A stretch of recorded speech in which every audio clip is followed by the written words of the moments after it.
वाशिममध्ये मुसळधार पावसामुळे दर्बी नदीला पूर, शिरपूर ते बेलखेडा मार्गावरील पूल पाण्याखाली, 8 ते 10 गावांचा संपर्क तुटला. अकोला जिल्ह्यामधील अकोट तालुक्यामध्ये मुसळधार पाऊस, नदी नाल्यांना पूर, मोहोळ गावामधील अनेक घरांमध्ये पावसाचं पाणी शिरल्यामुळे ग्रामस्थांचे हाल. अमरावतीमध्ये मुख्यमंत्री लाडकी बहीण योजनेचे पैसे काढण्यासाठी रिमझिम पावसातही महिलांच्या रांगा. स्टेट बँक आणि पोस्ट ऑफिस बँकेत महिलांची सकाळपासून गर्दी. ठाण्याच्या शहापूरमध्ये बँक केवायसी करण्यासाठी महिलांची बँकेत मोठी गर्दी. लाडकी बहीण योजनेसाठी महिलांच्या बँकांमध्ये रांगा. चंद्रपूरमध्ये कोलकाताच्या घटनेच्या निषेधार्थ डॉक्टरांचं आंदोलन. निषेध म्हणून डॉक्टरांकडून 24 तास ओपीडी सेवा बंद. घटनेचा योग्य तपास करून दोषींवर कठोर कारवाई करण्याची मागणी.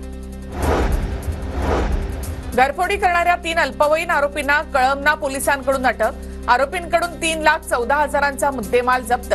काही महिन्यात कळमना पोलिसात घरफोडीचे 7 गुन्हे दाखल झाले होते.